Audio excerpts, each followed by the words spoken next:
President Donald Trump's decision to end a provision of the Affordable Care Act that was benefiting roughly 6 million Americans helps fulfill a campaign promise, but it also risks harming some of the very people who helped him win the presidency. Nearly 70% of those benefiting from the so-called cost-sharing subsidies live in states Trump won last November, according to an analysis by the Associated Press. The number underscores the political risk for Trump and his party, which could end up owning the blame for increased costs and chaos in the insurance marketplace. The subsidies are paid to insurers by the federal government to help lower consumers' deductibles and copays. People who benefit will continue receiving the discounts because insurers are obligated by law to provide them. But to make up for the lost federal funding, health insurers will have to raise premiums substantially, potentially putting coverage out of reach for many consumers. Some insurers may decide to bail out of markets altogether. "I woke up, really, in horror," said Alice Thompson, 62, an environmental consultant from the Milwaukee area who purchases insurance on Wisconsin's federally run health insurance exchange. Thompson, who spoke with reporters on a call organized by a healthcare advocacy group, said she expects to pay 30% to 50% more per year for her monthly premium, potentially more than her mortgage payment.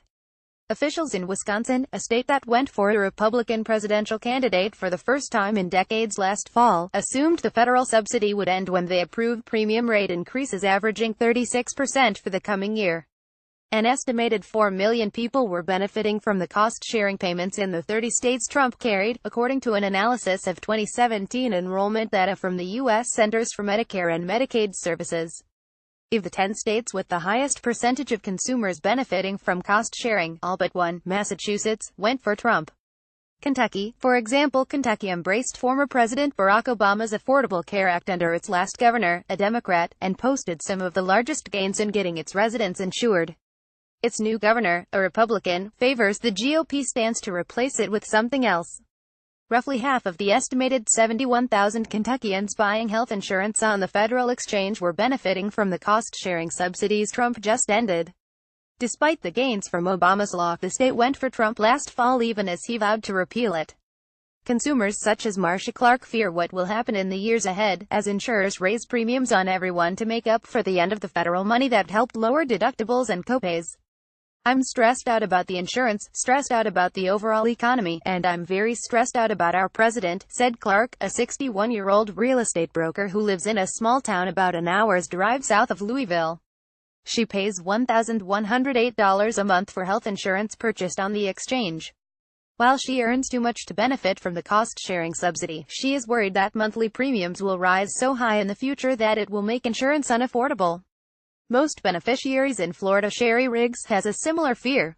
The Fort Pierce, Florida, barber benefits from the deductible and copay discounts, as do more than 1 million other Floridians, the highest number of cost-sharing beneficiaries of any state.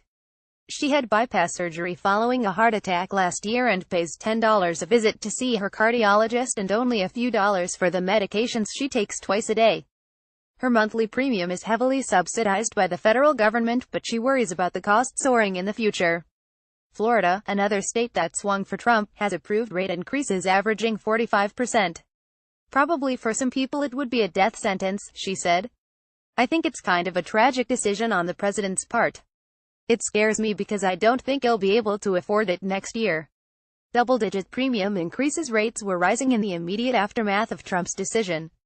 Insurance regulators in Arkansas, another state that went for Trump, approved premium increases Friday ranging from 14% to nearly 25% for plans offered through the insurance marketplace. Had federal cost-sharing been retained, the premiums would have risen by no more than 10%. In Mississippi, another state Trump won, an estimated 80% of consumers who buy coverage on the insurance exchange benefit from the deductible and copay discounts, the highest percentage of any state. Premiums there will increase by 47% next year, after regulators assumed Trump would end the cost-sharing payments.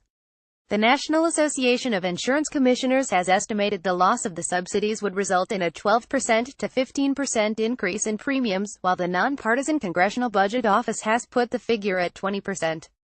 Experts say the political instability over Trump's effort to undermine Obama's healthcare law could prompt more insurers to leave markets, reducing competition and driving up prices. Trump's move concerned some Republicans, worried the party will be blamed for the effects on consumers and insurance markets. I think the president is ill-advised to take this course of action, because we, at the end of the day, will own this, Republican Rep. Charlie Dent of Pennsylvania said Friday on CNN. We, the Republican Party, will own this. Dent is not running for re-election. GOP support. In announcing his decision, Trump argued the subsidies were payouts to insurance companies, and the government could not legally continue to make them. The subsidies have been the subject of an ongoing legal battle because the healthcare law failed to include a congressional appropriation, which is required before federal money can be spent. The subsidies will cost about $7 billion this year. Many Republicans praised Trump's action, saying Obama's law has led to a spike in insurance costs for those who have to buy policies on the individual market. Among them is Republican Rep. Andy Biggs of Arizona, a state Trump won. An estimated 78,000 Arizonans were benefiting from the federal subsidies for deductibles and copays. While his actions do not take the place of real legislative repeal and revitalization of free market healthcare, he is doing everything possible to save Americans from crippling healthcare costs and decreasing quality of care, Biggs said.